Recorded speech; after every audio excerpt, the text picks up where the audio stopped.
Vai ser um grande desafio, porque a gente vai ter a virtualidade e a presencialidade aqui juntos. O segundo desafio, que mais uma vez, nós que amamos o café, vamos demonstrar como a resiliência, após uma boa noite de conversas, bebidas, não só café, mas também outras bebidas, vai dar para nos concentrar aqui nesta palestra que vai agregar muito conteúdo. Então, I'm going to switch to English. We're going to be talking together with Bill Murray, that I don't know if you can see him already on screen. Can you hear us, Bill? Can you hear us, Aileen? Aileen can hear us. Bill can't. I can hear you, yes. Perfect, excellent. So, welcome everybody. Welcome Bill, welcome Aileen, wherever you are. Thank you very much for hanging us with us. It was difficult, but we are here. Michael, thank you very much for making the trip all the way from Switzerland to Brazil. Marcos, mais uma vez, satisfação, muito obrigado por estar aqui conosco. Bom, we have to be brief and straight to the point, because time runs and we have to discuss very important matters. The first one, pandemics, COVID, isolation, not isolation, coffee consumption. We all were really concerned about how coffee could have been suffering from the lack of consumers willing to take more and more over time. However, research is showing that consumption is not going down as a result of the pandemics.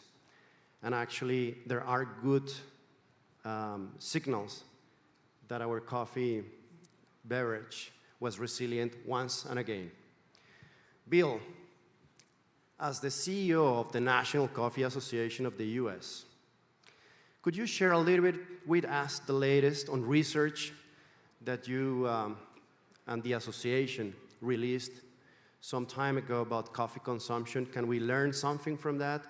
What is it, what you can share with us here in the audience in Guarujá, who is listening very carefully to what you could share, especially, hopefully, good news about how resilient coffee was through the pandemics and how it is right now? Well, thank you, Nicholas. I'd also like to thank the translators. You know, nobody ever thanks the translators, Nicholas, so I want to thank the translators. But as you said, we should go right to the point. So I will be specific, and I will talk very specifically about what's happening in the U.S. coffee drinking market. You know, I think about this whenever I hear the expression of the supply chain. We are connected. We know what happens if you push too hard on a chain. That chain bunches up and you have problems. Now, of course, we have no coffee without coffee farmers and suppliers, but we think about consumers at the distant end of the supply chain, pulling, tugging on the supply chain and helping the entire supply chain move along. So let's go to your question and look directly at what's happening. There's some very good news. First of all, unlike people in the tourism business and the restaurant business, overall, the coffee business has weathered the pandemic very well in this country. Equally important, more recently, the research is showing us that consumers are starting to drink more coffee. So specifically, we asked consumers 1 year ago, how many of them were drinking coffee in the previous week? Last year, they told us 66% of consumers were drinking coffee. This year, that number is up to 73%, an increase of 7%.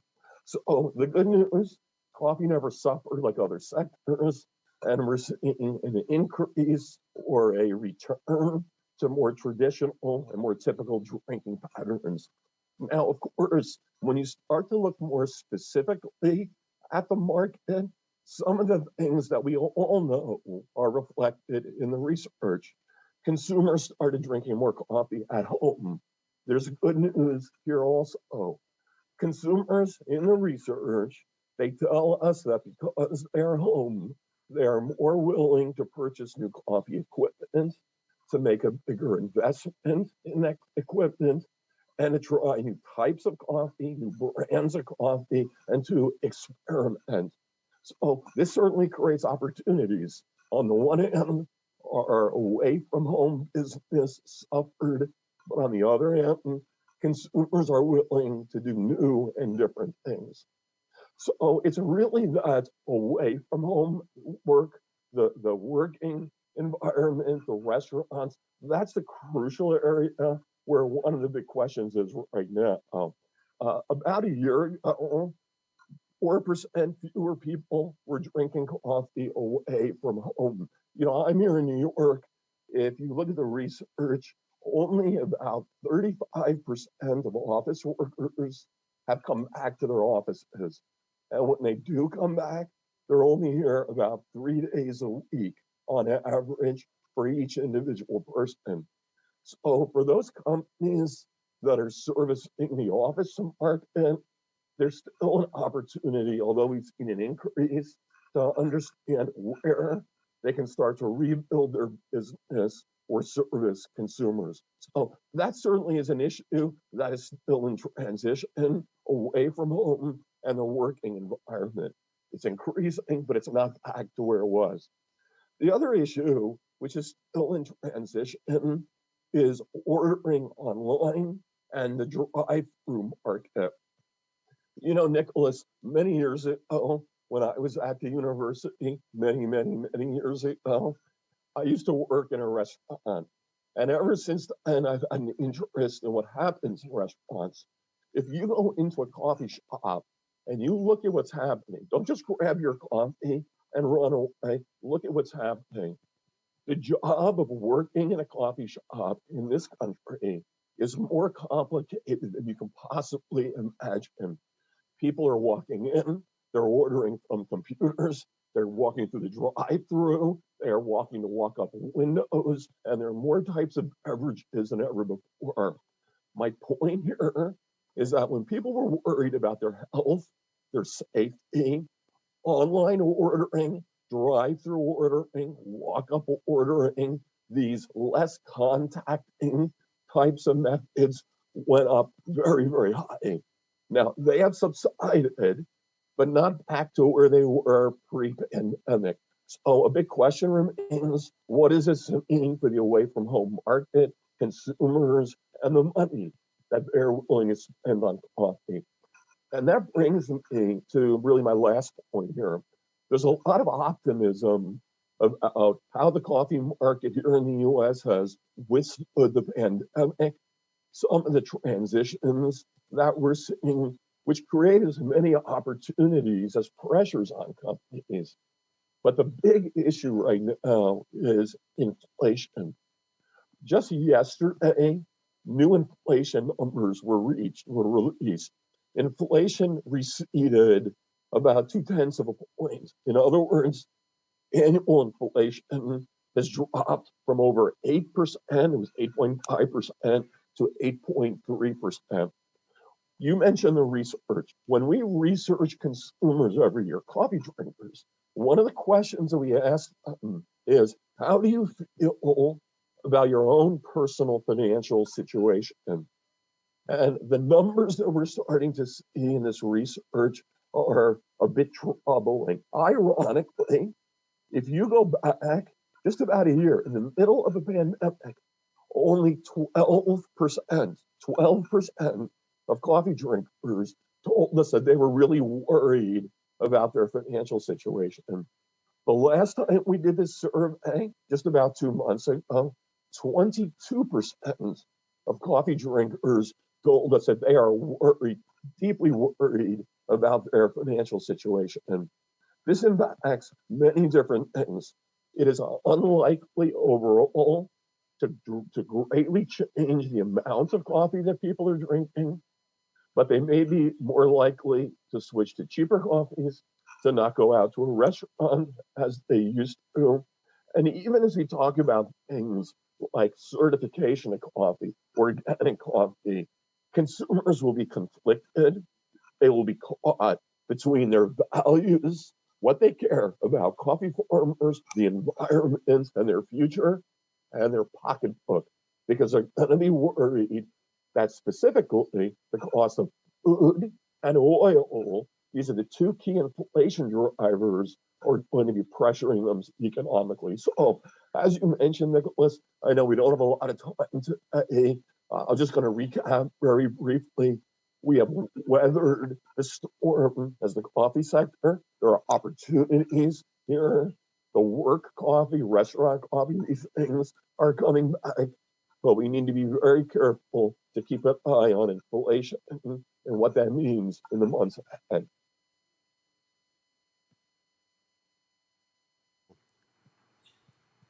Hello. Thank you very much, Bill, for sharing that with us. I mean, definitely hearing from you on what's going on in the single largest market for coffee is extremely relevant. And what I take from your intervention is that there is reason to feel optimism, but of course, we need to be cautious. Inflation is a concern amongst many others.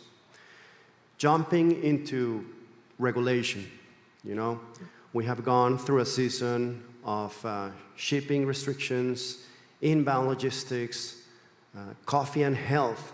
We just had an intervention a few minutes ago about innovation, coffee, and health.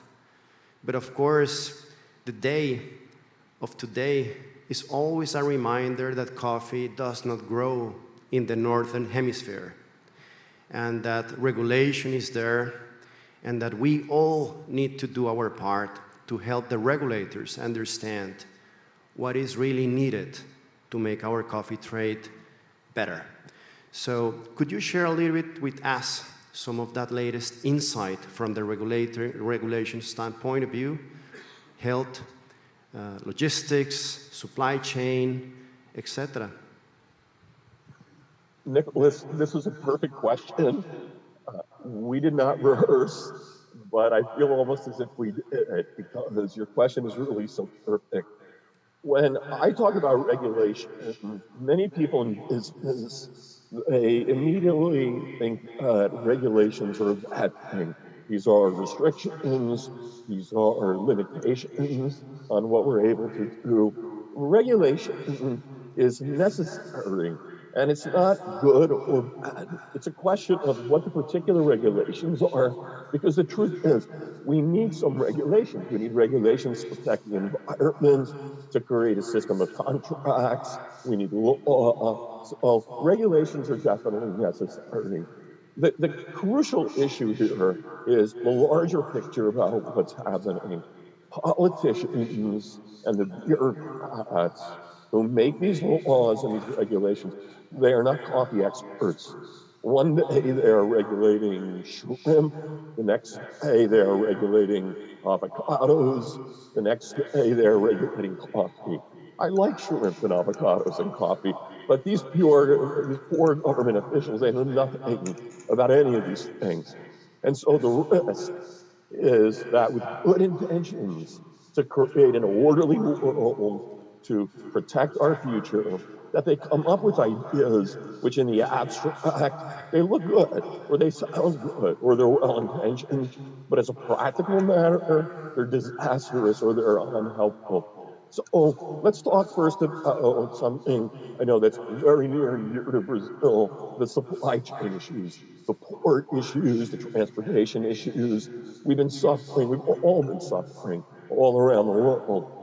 U.S. politicians are looking at a piece of legislation. It's called the Ocean Shipping Reform Act. And this would give the U.S. government some additional authority to look into some of the difficulties that we're all facing in the shipping arena, and if necessary, step in and provide some additional regulation. So this is a case where we think regulation is a good idea. It's helpful, and it's not going to be a quick fix. No one should be under the illusion that regulations move quickly, fix problems in 3 months or 6 months. But big picture, long term, that's the type of thing that can be helpful.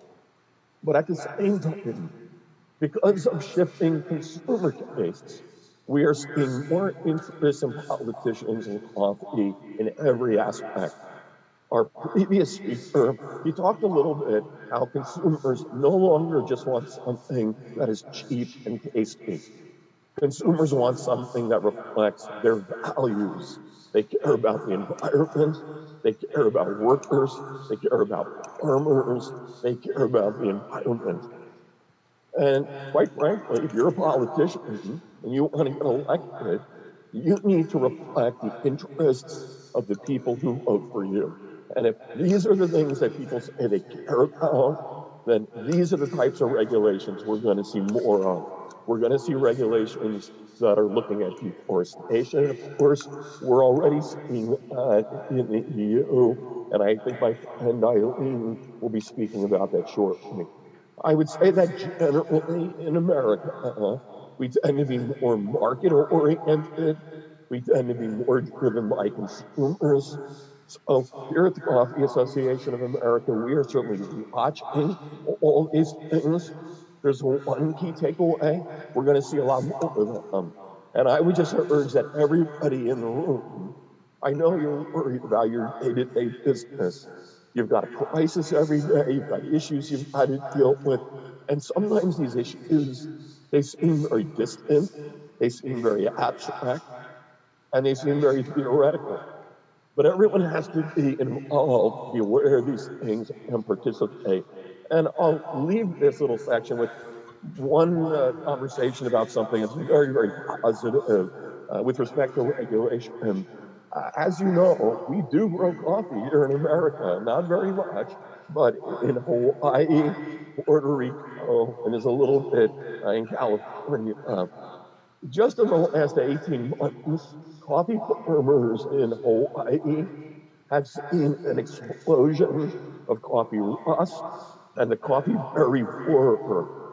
We are supporting a piece of legislation in Washington which would enable the U.S. government to put more money into researching coffee berry borer rust and other pests and other problems faced by coffee farmers. And of course, the research that goes into addressing coffee rust in Hawaii is helpful in Central America, it's helpful in Brazil. So we are all connected through the supply chain. What affects you affects us, even if our consumers, in a way, are the kings and the queens of the market. But as we look at the regulatory picture, something we should all be focusing on, we need to keep in mind the implications, not just for our own market, but for our trading partners all around the world. It'd be very easy for us to say, coffee is very simple in Hawaii. We're more focused on consumers. But this issue, helping agronomy research in Hawaii, is something that we can push for here in America. And were we not paying attention, we wouldn't have taken the opportunity. Oh, I can talk more about coffee, health, each of these things, but Nicholas, I know we have other speakers and time is short, so I'll stop here, I'll turn it back to you, and I look forward to more discussion and more questions. Thank you. Thank you very much, Bill. I appreciate it. And I think it's a good time to remind everybody here in the audience of the great work you guys, as the leaders of the organizations in importing countries and exporting countries have. And I think we all need to be reminded here that you get what you put in as members, as associations, because you guys have the word to share, but the content depends on the associates or the members.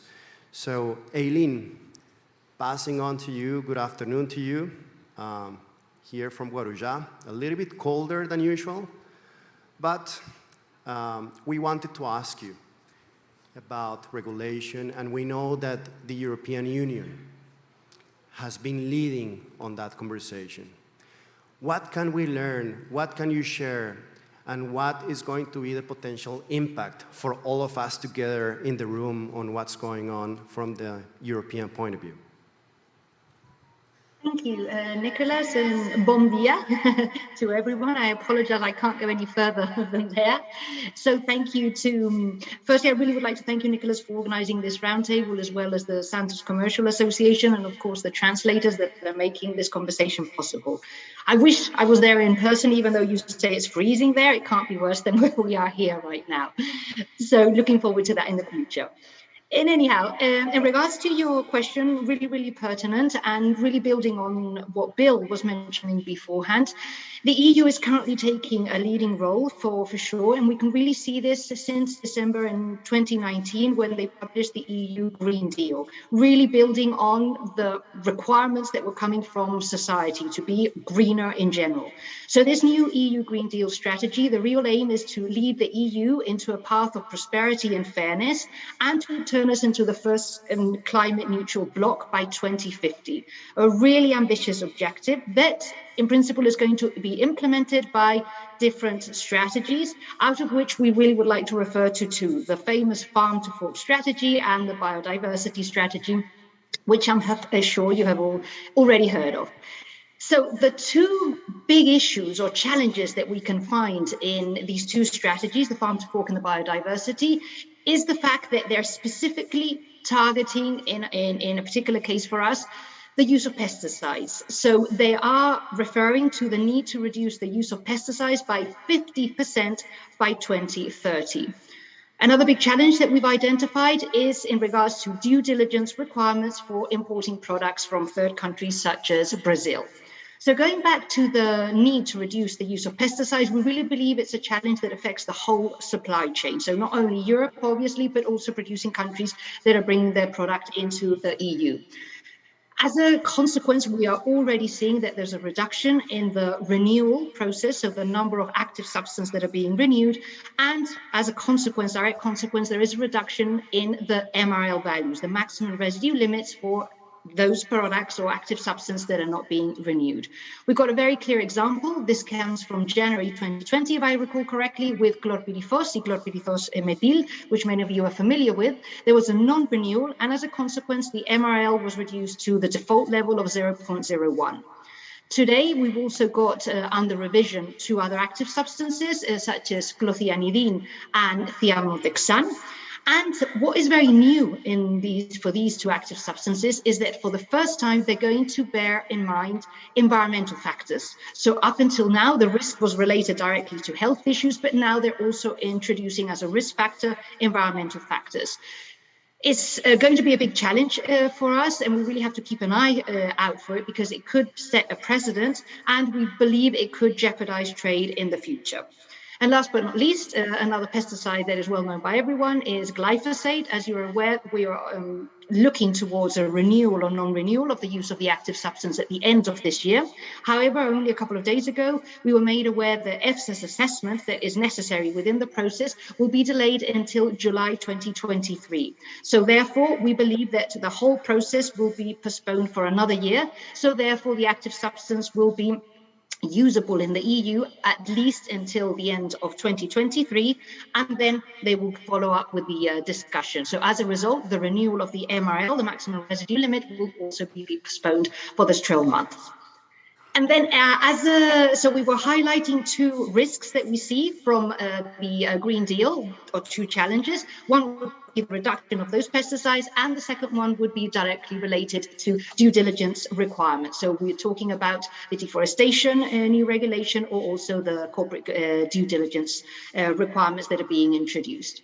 I would also like to highlight as well in regards to this is the fact that the European Commission has just published a public consultation in regards to what they called the mirror clause measures.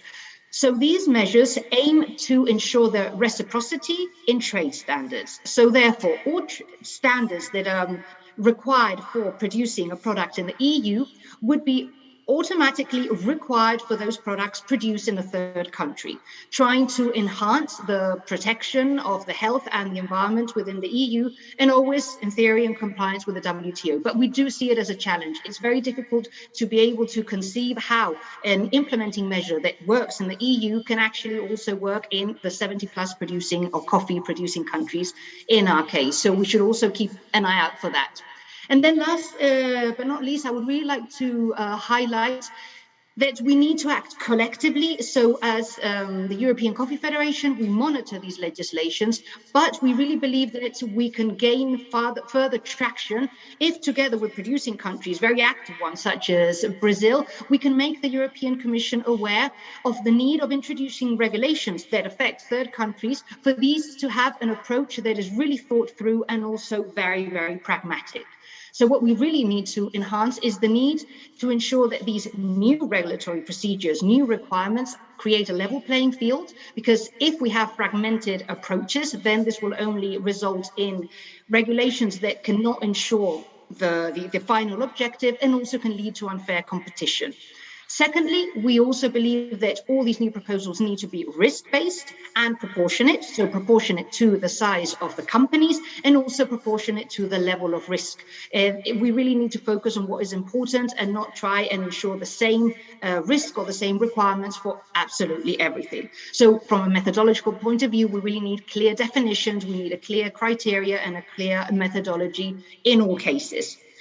And last but not least, once again, we really need to find an engagement from all stakeholders. The European Commission needs to bear in mind that there's many parties that are being effective, and if we want to create this level playing field and we want to build a resilient and sustainable supply chain for coffee case, the views of the producing countries are essential. It's not something that we can do unilaterally. We really need to do it collectively and together.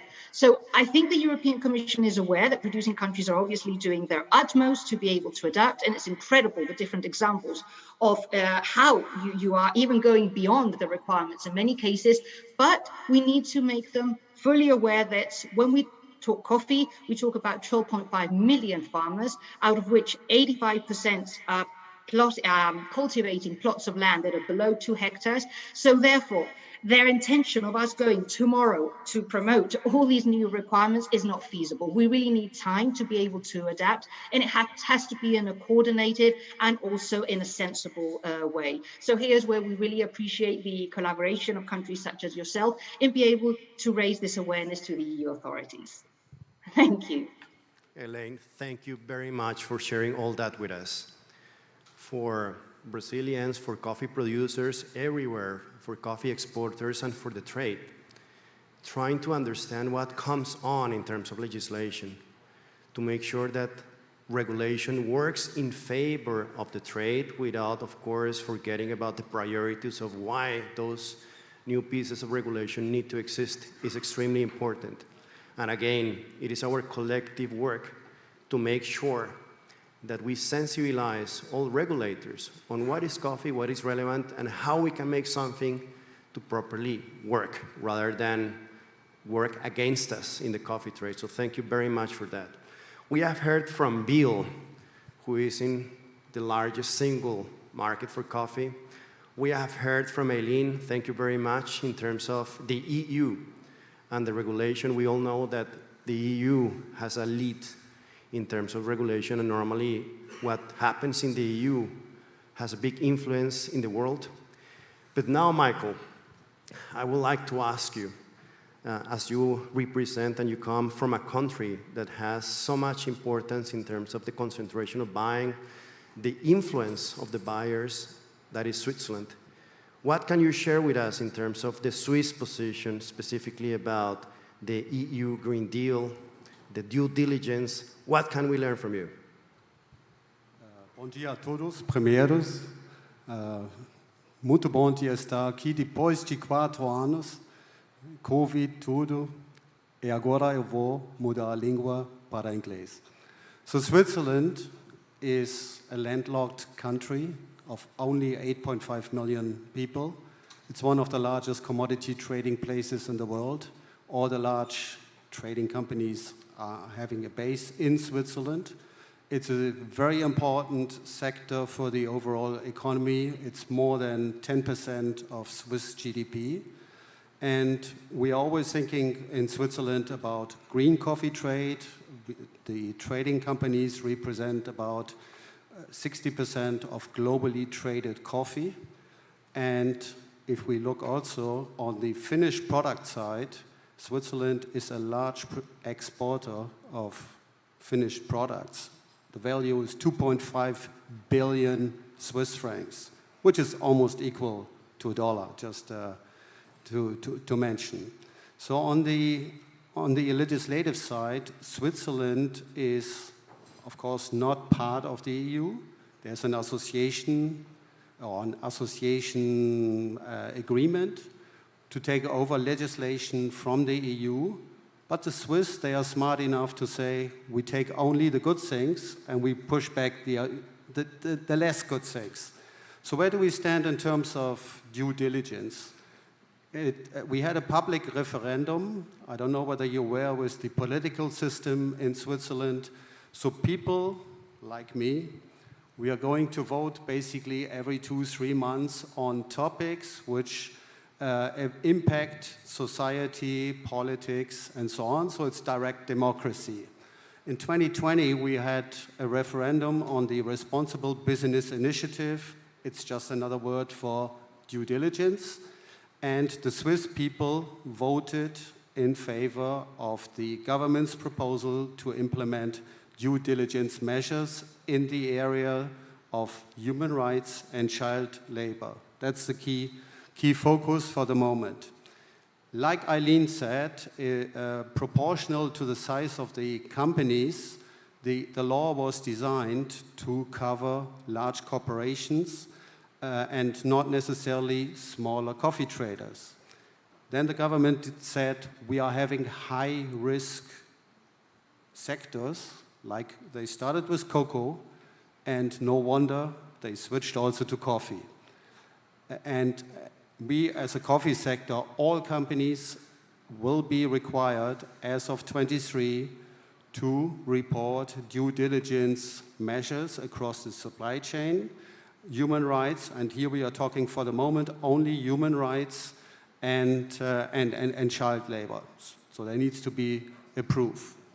Coming back to the government, the Swiss government is taking a very pragmatic approach, and they say the private sector is too small to address and resolve all these issues on its own. They are partners of ours. So this is our parcero, which is very good, very strong. And they are also very clear, the world is not perfect. Because sometimes I'm having in these discussions, I'm having the feeling that everybody thinks the world needs to be perfect from one day to the other. So the continuous improvement concept is vital for the Swiss government. And they are also working together with us, with the producing countries, and also international institutions. I will come already to my first call to action and a pledge. What we need in all these discussions is all the good things you are doing here on the production side in Brazil. You need to give us examples, ammunition to educate the legislators to understand what is the Brazilian supply chain. The other thing is, you guys don't need to hide. You are the biggest producing country in the world. Stand up in Brussels, in Bern, in Washington, D.C., and say, look, this is Brazil. This is what we are doing. We recognize there are issues, there are things we need to work on, but at the end of the day, we all need to work together. And in this respect, I traveled last week, one week, visiting many of the larger co-ops, and I wanted to thank already all of them for the great support of our cause. And this needs also now to translate into actions on your diplomatic side and also on the political side in Brazil. Thank you very much. It's it's a constructive view. It's a view of let's work together rather than just point out the issues. Correct. Could you share a little bit more about the specific Swiss initiatives? What is out there and what can we do as producers, as trade in producing countries? What is the task at hand? We started as a Swiss sector embracing the issues, we have heard it yesterday, climate change, long-term supply security. We ran a huge task force, which unfortunately didn't take further in terms of conclusions. And interesting enough, the Swiss government asked us, let's do a Swiss solution. Typical Swiss, let's do it small. It, of course, because of the big companies in Switzerland, it's scalable. But let's not do the whole world. Let's do the Swiss version. So what we have in the pipeline is some development aid for sustainability projects related to human rights and living income, so back to our responsible business initiative, which is supported by the government in two ways. Financially, for products, sorry to say, they will be in Colombia, but there will be also further money down the street or in the future to develop sustainability projects. We are in the process as the coffee sector in Switzerland to define our CSR code and concept. We will not reinvent the wheel. We will draw from other experiences, but the government was very clear and adamant. We need to align to the legislation. Our proposals eventually can even turn into tighter legislation. So that's the interesting part. So taking legislation as a positive way to influence our business. And as long as it's practical and we can relate back to it, it will also work. So the Swiss Coffee Initiative is being developed. It will be launched officially next year, and it will be a sector-wide initiative, not only as CTA, so the traders, it will be also the local roasters and the smaller traders. So everybody from the sector is together with the SECO, the State Economic Department. Thank you very much. You have been exposed in your career to the trade. You have been in our shoes, and now you represent the Swiss Coffee Trade Federation. What, in your view, are the biggest issues for the trade and agricultural sector? Could you share a little bit with us? I mean, we have, of course, of the market. We don't need to talk about the market sector. The next cold front coming, so all the cold weather, things like this. So let's say supply demand an issue, logistics an issue. But I wanted to talk a little bit about legislation in relation to the overall market environment. And I always like to start with the big picture. And I start with the big picture on coffee. We have heard it yesterday from Trishul. We are growing at 2%, 2.5% a year, which means that we need to triple coffee production by 2050 on the same amount of land under the impressions and impacts of climate change. That's a big picture. That's our challenge, which means we are running into structural deficits. Last year, I think, was a good reminder what climate change can do. Okay, we had the drought. I would call the frost climate change, but it was a good reminder we are not free from Mother Nature. So that's the first thing. Then I like to take it into a bigger context, since I have also worked in my entire life across different commodities. Coffee is in competition to food crops. And we are talking about food shortages. It's becoming real. It's not only because of the war, but it started already last year when we had logistical issues out of especially Russia, Belarus, Ukraine in terms of fertilizer supply to the world. and many producers, they under-verticalized their production. So it's fair to say that food production in the world is declining. And I'm not talking yet about climate disasters. One thing which, as a side, caught my attention, temperatures in India and Pakistan have been 50 degrees Celsius and impacting all the crops. So the next disaster is coming. So that's the kind of the big picture.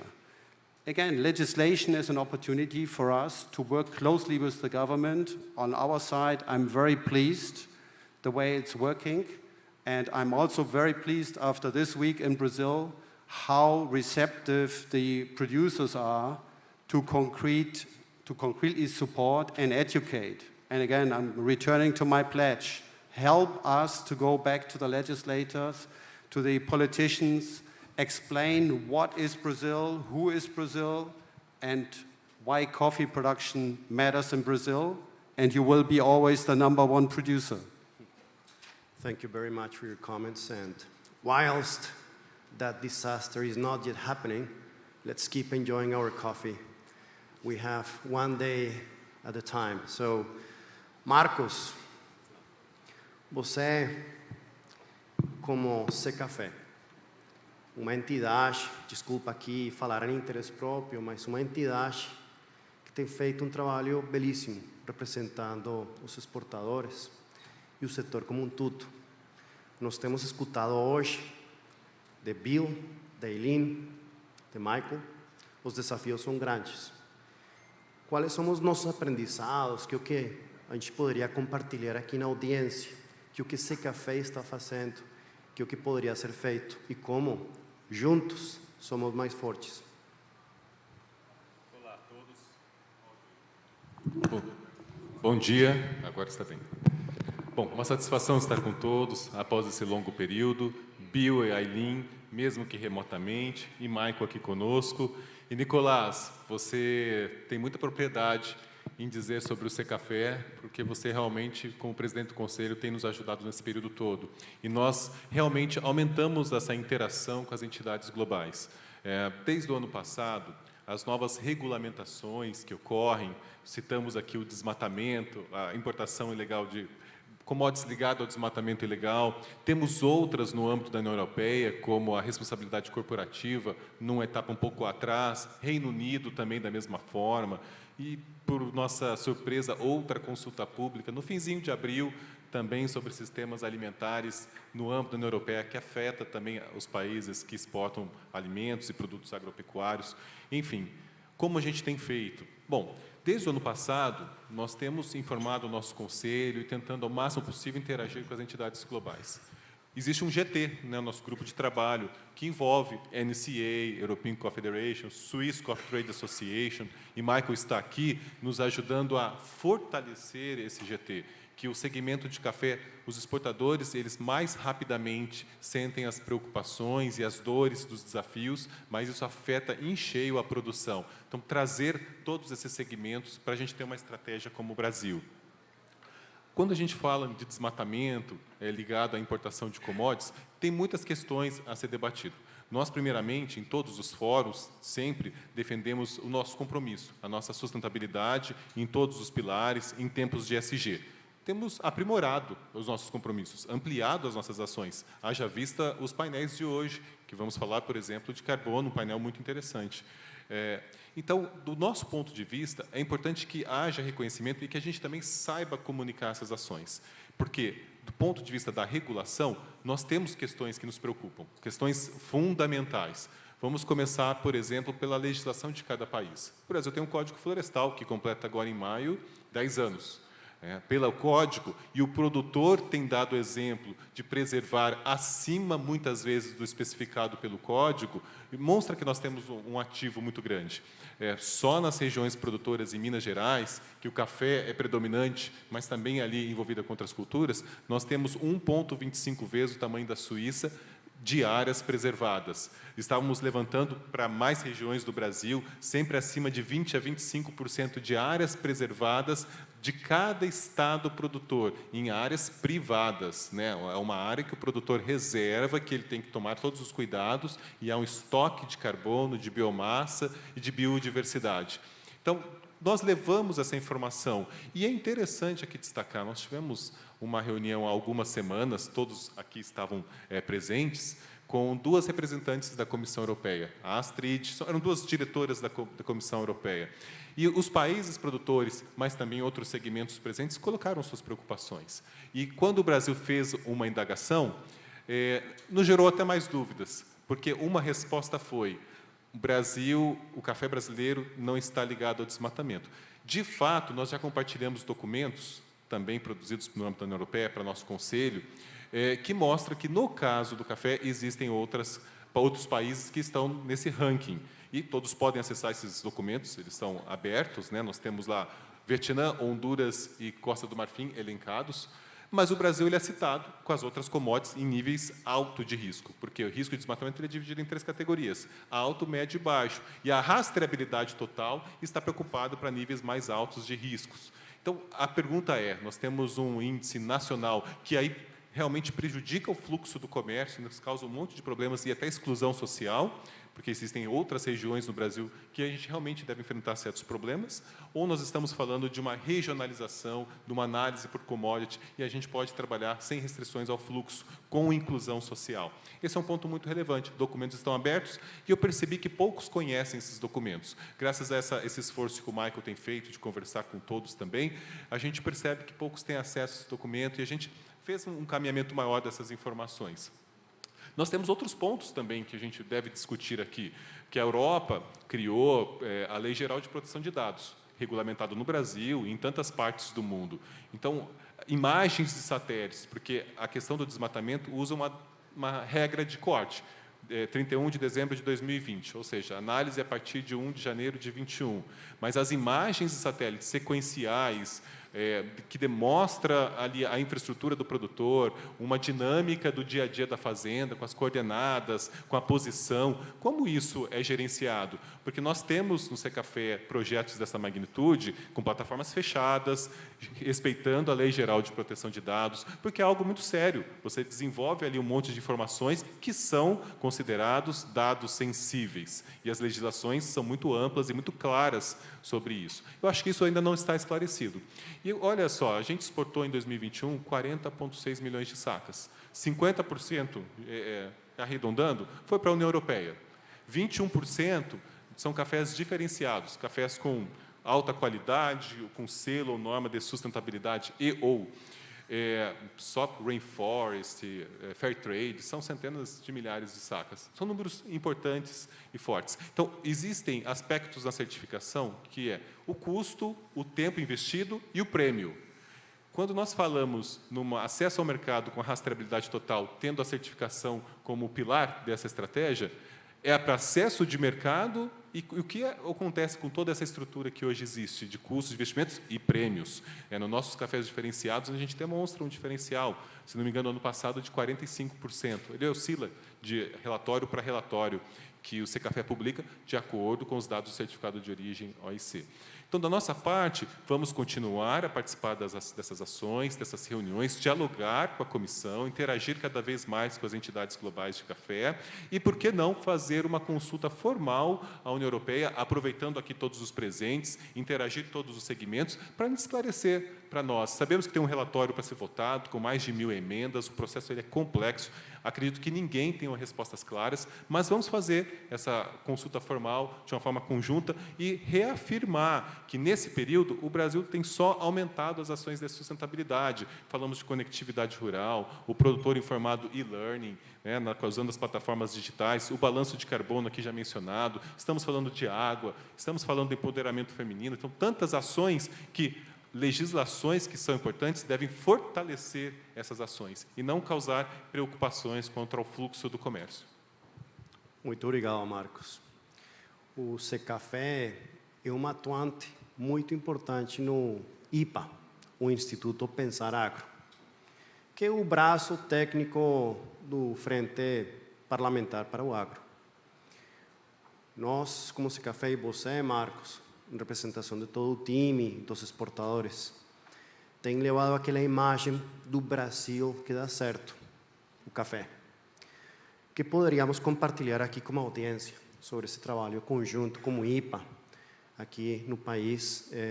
Eu acho que tem muitas coisas a ser compartilhadas. Poderia nos falar um pouco?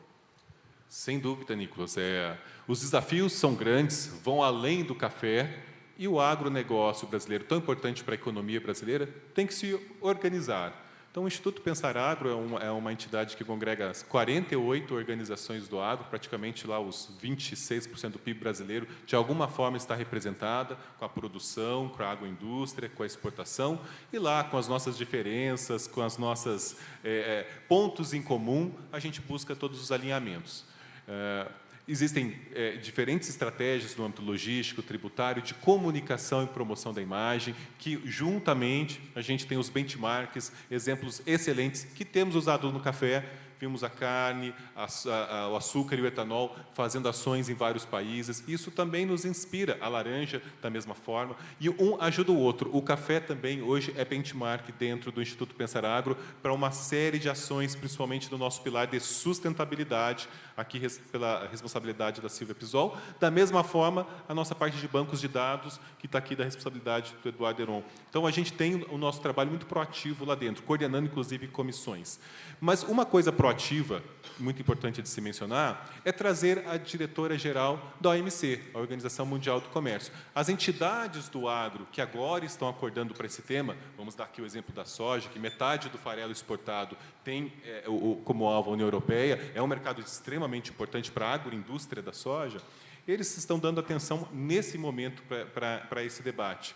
Então, nós trouxemos a OMC, que busca se reestruturar numa época tão difícil de multilateralismo, tempos de guerra, tempos de discussões e radicalismos das mais diferentes divisões, mas temos que fortalecer a OMC como órgão para discutir também debates como esses. Todos aqui acompanharam as declarações da diretora-geral da OMC, primeiramente na mídia nacional, reafirmando o papel estratégico do Brasil na segurança alimentar global. Na mídia internacional, ela seguiu na mesma linha, defendendo, conheceu o Brasil, fez uma expedição pelo Brasil, conheceu a nossa sustentabilidade, as nossas particularidades. Esse café estava presente e demonstrou ali uma série de questões relacionadas às boas práticas que temos desenvolvido. Então, o que a gente espera? Que também, em órgãos como esse, que são feitos para isso, e que a gente busque que as regulamentações respeitem os fluxos do comércio, né? Não tragam mais impedimentos diante de momentos tão difíceis como esse, e que, de novo, a fome volta a ser discutido por uma série de razões que não tem nada a ver com o café, mas é uma geopolítica global muito preocupante. Então, nós, como entidade do agro, coordenado com quase 50 organizações do agro, buscamos outras estratégias. Marcos, muito obrigado. This is time to switch to English and to thank you all. Marcos, Michael, Eileen, Bill. It's really a pleasure to work with you in this roundtable, which is not new from today. It has been a roundtable that was ignited already a few years back. It shows that together it can be done. It shows that we never work alone. And it also shows that, as we learned today, there are good hopes for coffee consumption. We have seen the resilience. There is inflation, so we have to be cautious. We know that there is a degree of legislation, regulation that is needed, but we all know it's up to us, the organizations, the members, to contribute, to add content, and to make sure that the legislation supports the bigger intentions for which those are supposed to be created. So, with all that being said, I can only thank you for your contributions.